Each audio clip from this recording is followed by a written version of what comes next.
Welcome to This Explainer. Today, we're unpacking a truly mind-bending text. We're looking at excerpts from Chapter 83 of the Daji Dulun, also known as the Treatise on the Great Perfection of Wisdom. Now, this text does something incredible. It takes our modern, deeply ingrained cultural obsession with obtaining things, achieving goals, leveling up, constantly acquiring, and it completely turns it on its head.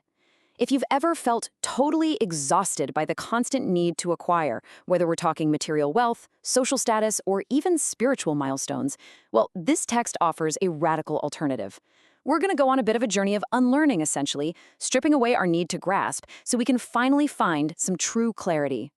Here's a quick roadmap for our Socratic journey today. We'll be covering who can enter Prajna, mother of Buddhas, merit in a snap, breaking clinging, not obtainment, and finally, non-practice is true practice. All right, let's dive right in.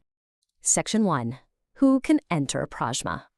Early on in the text, a disciple named Saputi asks a question that I think, honestly, a lot of us would ask. He asks, is this gate only for the sharp-witted bodhisattvas to enter? Saputi has this very relatable but ultimately limiting assumption. He's looking at this high-level, incredibly complex philosophy of ultimate reality and thinking, okay, this has got to be an exclusive club, right? This is reserved only for the elite, the spiritual geniuses, the absolutely sharpest minds. And it perfectly sets up the Buddha's myth-busting reply. There is a massive contrast between Subuti's worldly expectation and the Buddha's radically inclusive truth. The Buddha replies that actually, even dull, medium, or highly distracted minds can enter this gate. The barrier to entry isn't some massive intellect, it's simply a unified, focused intention. If you are diligent, if you can just stop scattering your energy everywhere and you just focus your mind, you have access. Wisdom, it turns out, isn't walled off behind an IQ test. The text uses this beautiful, ancient analogy to really drive the point home. Imagine a perfectly cool, refreshing pool of water on a scorching, miserable summer day. The Buddha essentially says, anyone with eyes to see it and feet to walk to it can just step in. There's no bouncer at the pool, the water is completely unhindered, and it's right in front of us. The absolute only reason people don't experience the relief of that cool water is simply because they don't make the active choice to step in. Wisdom is exactly the same. It's right there, literally waiting for your intention. Moving on to Section 2. Mother of Buddhas. So we know this wisdom is accessible to us, but why is it so incredibly vital? Well, the crucial point is that this perfect wisdom, this Prajnaparamita, is described as the literal mother of all enlightenment. The text tells us that it gives birth to all the Buddhas of the past, present, and future. But it goes further. It also gives birth to all other virtues. Think about it. Without this underlying wisdom, this deep understanding of the true empty nature of reality, acts of charity, ethical behavior, or even deep meditation, they're just empty actions. They just become transactional. It is the wisdom of Prajna that breathes actual, genuine life and liberation into every single other good deed you do. Section 3. Merit in a snap. Let's talk about the unimaginable scale of merit being generated here. Just imagine, for a second, spending lifetimes traveling across 3,000 galaxies, successfully teaching countless beings how to reach a high level of spiritual liberation. The text absolutely acknowledges that this would generate immense merit. However, it states that this monumental, completely exhausting effort is vastly inferior to simply practicing prajna, truly experiencing this perfect wisdom for the duration of a single snap of the fingers. It's wild.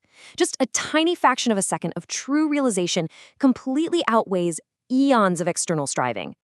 Now, why a snap of the fingers? The text brings up this ancient idea that in the brief time it takes to snap your fingers, 60 distinct thoughts are actually born and extinguished in the mind. The point they're making is that even a micro moment of pure, focused wisdom effortlessly blocks out our worldly clinging and those toxic mental habits. For just those 60 thought moments, you are completely, totally free. And that momentary flash of freedom is infinitely more powerful than literally any external achievement. Section 4. Breaking clinging, non-obtainment. Okay, here is where we dive into the heavy, profound, philosophical core of the text. The concept is non-obtainment, and this directly, aggressively challenges our modern operating system. We are so conditioned to treat everything, even our spiritual practice, our meditation, our personal learning, like we're collecting credit card reward points. We want to get enlightened. We want to gain peace. Non-obtainment is the realization that because all phenomena are ultimately empty of independent existence, there is actually nothing to grab onto. It means acting fully and completely in the world, but without clinging to the duality of trying to gain a reward or avoid a loss. Think about the stark difference between these two mindsets. When we live in a state of obtainment, we're living in duality. So if I give a gift, my ego immediately says, I am the generous giver, you are the lucky receiver, and here is this valuable object. It creates separation, it creates expectation, and eventually it just creates exhaustion. But non-obtainment is the state of total equality. You still give the gift, absolutely, but you see that the giver, the receiver, and the gift are all deeply interconnected and ultimately empty of a separate ego. You give just to give, with absolute freedom, expecting literally nothing back. Of course, poor Subhuti is listening to all of this, and his logical brain just kind of breaks. He voices the exact confusion you and I are probably feeling right now. Okay, wait. If everything is empty, and I am supposed to practice non-obtainment, then how do I actually progress? How on earth do I get from level 1 to level 2 of my spiritual journey if there is quite literally nothing to grab onto? Which perfectly brings us to section 5. Non-practice is true practice. Here is exactly where we resolve this crazy paradox and see how this actually builds into actionable philosophy. The Buddha essentially gives a masterclass in how a beginner can actually live this day-to-day.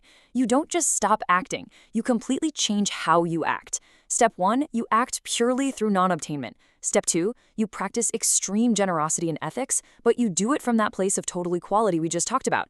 No ego, zero transactions. And step 3, and this is absolutely key, you advance to the next level precisely by not clinging to the previous one. You don't sit around building a spiritual resume. You have to let go of the step you just took in order to take the next one. This leads us right to one of the most brilliant, head-scratching contradictions in the entire text. The Buddha says, not practicing is called practicing prajnaparamita. It sounds totally absurd at first, right? But really think about it. If your practice is just another ego-driven attempt to acquire something to make yourself look or feel better, you aren't cultivating wisdom at all. You're really just cultivating greed, wearing a spiritual disguise. Dropping our obsessive doing and our desperate striving, that very act of dropping it is the only actual way to truly cultivate wisdom. And this is really the climax of our explainer today. The ultimate freedom outlined in this text isn't some magical, unattainable superpower. It's a profound, massive psychological release. It is non-doing, it's non-arising, and it's having absolutely no clinging to stages of progress.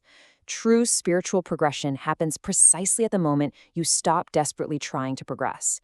When you completely drop what they call the gaining mind, you finally get to experience reality exactly as it is, totally unburdened by your constant, exhausting demands on it. So I really want to leave you with this final, provocative thought to take away with you today.